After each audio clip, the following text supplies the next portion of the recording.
Hi,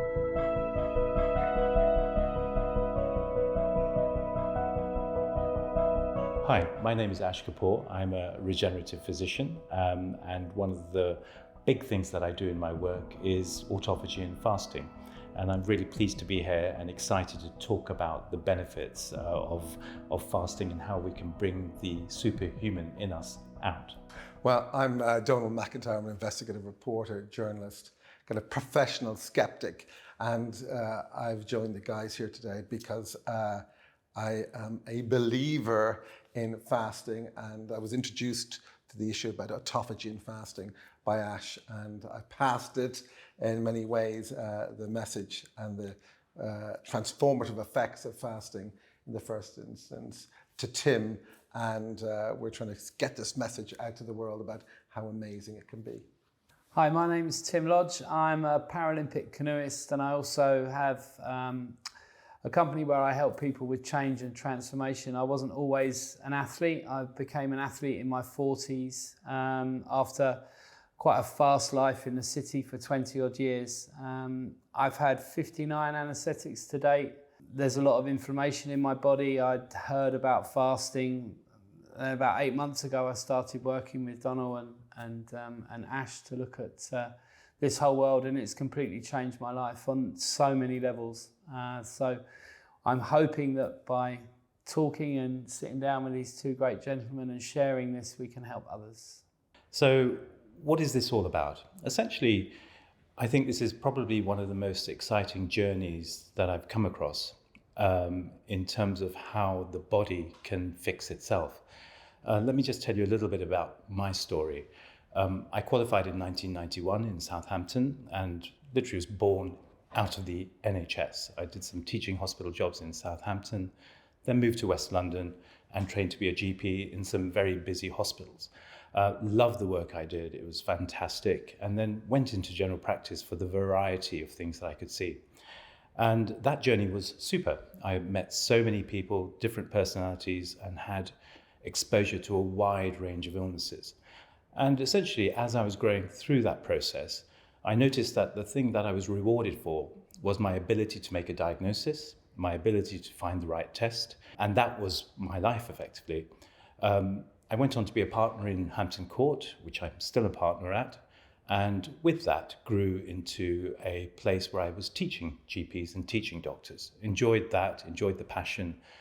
But during that process, as I was getting older and older, I was seeing that we weren't making that much difference. The patients I was seeing when I followed them through for 20 or 30 years, I found that their quality of life wasn't great. They were sitting in cottage hospitals, not being able to walk, not being able to talk, and on multiple drugs. And then, of course, we managed their end-of-life care. And I thought to myself, is this really the right place to be? Is this what we should be doing? My journey then took me to a lot of traveling. I started to look at sort of indigenous ancestorial communities like the Maasais and the Aborigines, and found that in old age, they were still functional. They were still able to squat. They were still able to walk. And I'm thinking, we're living in a developed organization, a developed society. We should be better than that. With that, I changed my stance a little bit about a decade ago. And with the Levitas group, we developed a process of looking at what goes wrong at a cellular level. In other words, if the cell's right, surely the body and tissue is going to be right. And this just opened up a huge can of very positive worms, I would say. And one of the things that we developed or understood or learned was the power of less.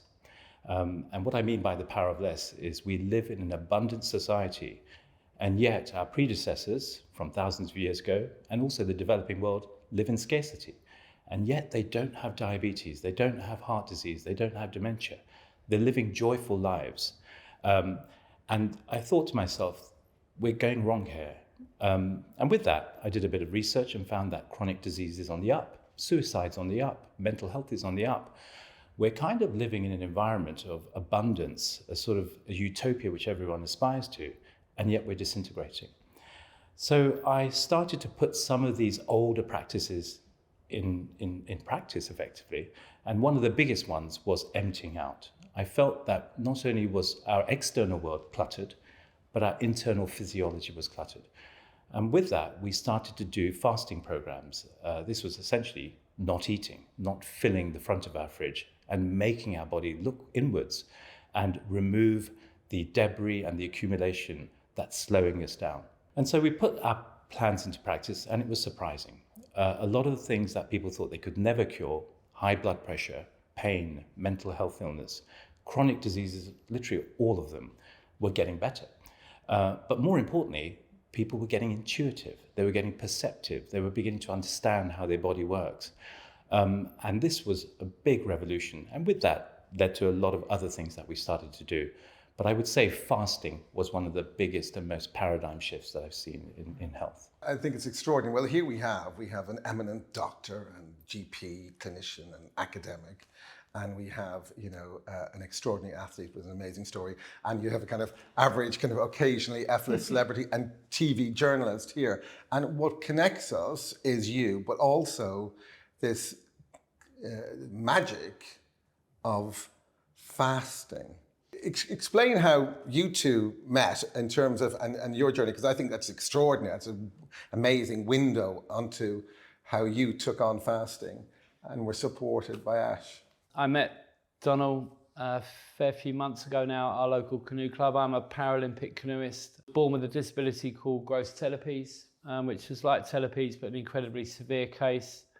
I'd had 22 operations by the age of 10, and sitting here today, I've had 59 anaesthetics to correct my disability. It wasn't really until the last 2 years where my disability, with the work that they've done on it over the years and all the surgery that I've had, I'm laden with arthritis like you've never seen. In a scan I had 3 years ago, basically these arthritic nodules are so prevalent from the sort of knee down that it was really becoming, living in 9 out of 10 pain. I've never taken pain relief because I always see that as a never-ending story, really, of something that I couldn't really, or didn't feel comfortable maintaining that level of pain relief. So I've always dealt with it homeopathically, if you like, mindset and things like that. I had an operation, surgery, put a load of pins in my left foot, 13 pins and a plate in my left foot last year.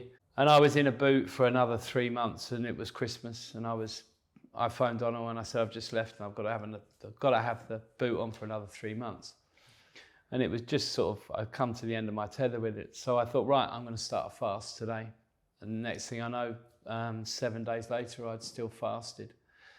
The inflammation and the shape of my left foot with all of the pins in it had completely, like somebody had put a needle in there and sucked all of the inflammation out.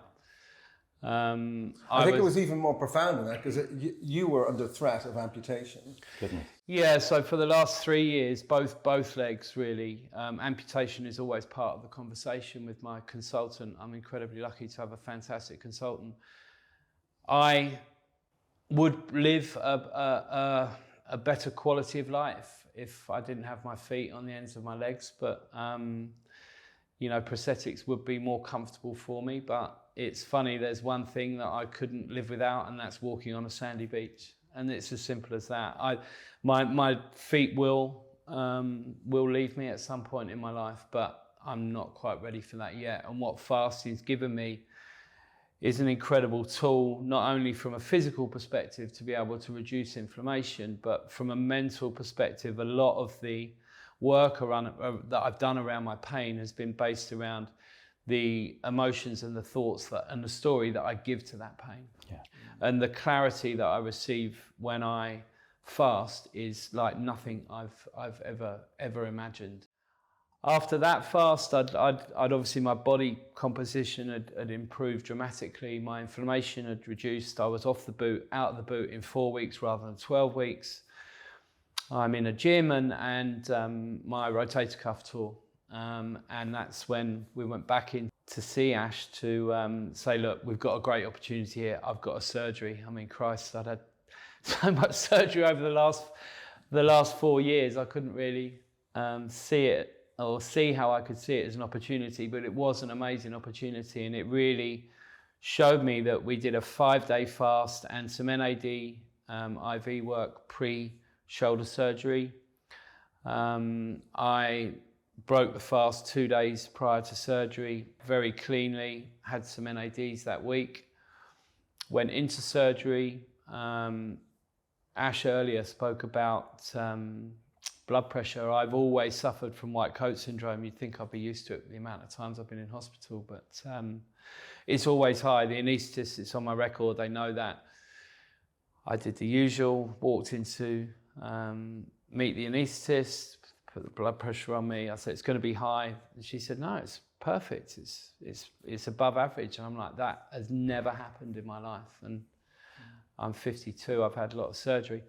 So that was great. And then they didn't need to do as much work as they thought they'd had to, because my body in that 5 days pre-surgery had healed itself to an extent. And then I ate for a week when I came round, and then we did another 5 day. All my scars had healed in 9 days.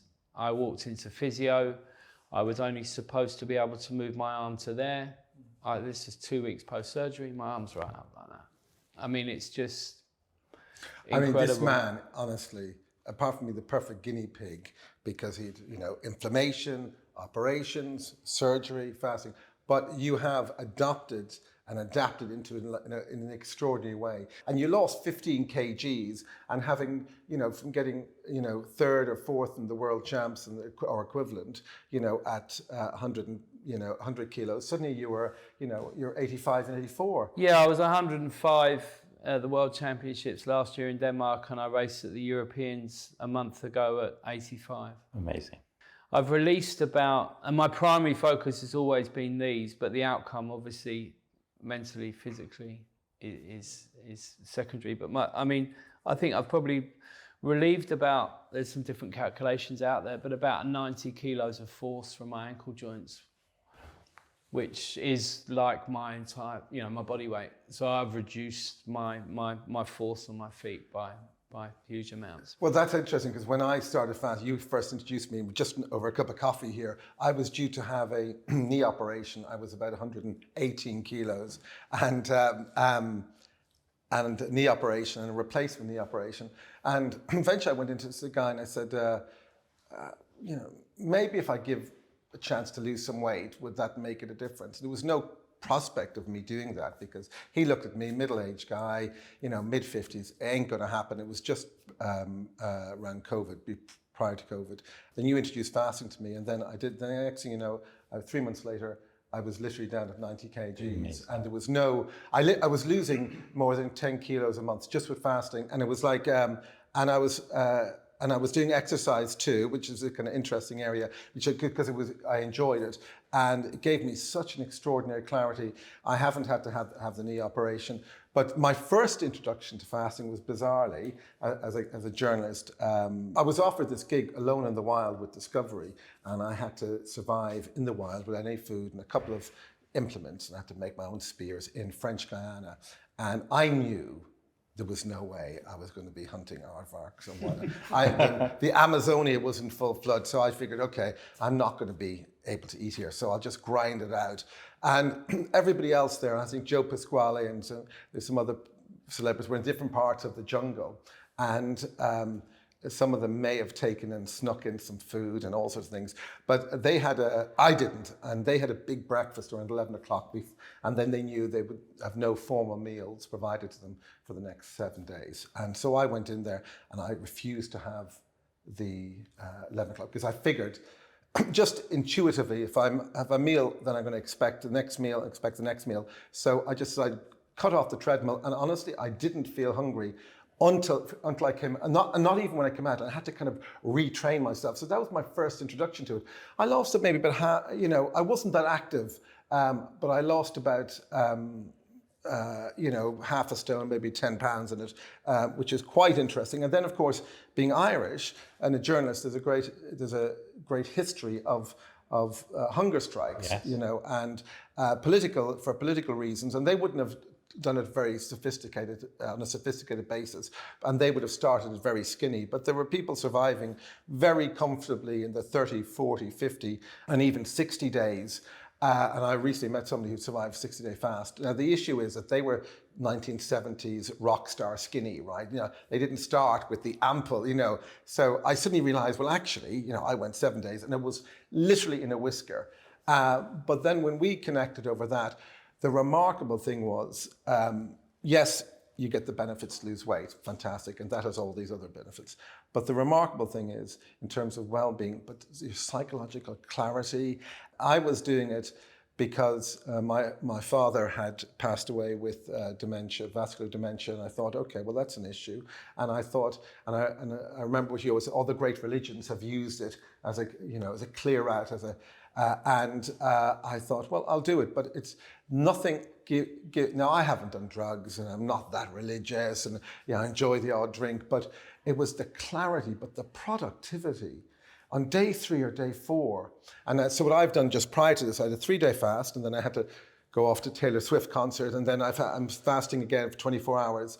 But the legacy of a 3-day fast, just a 3-day fast, right? Yes. It's just extraordinary. Yes. And so now, well, I'm on a fasting to lose weight, and that helps everything else, but also to enhance my productivity, clear them out, and also it makes me so much more functional. I get so much more done.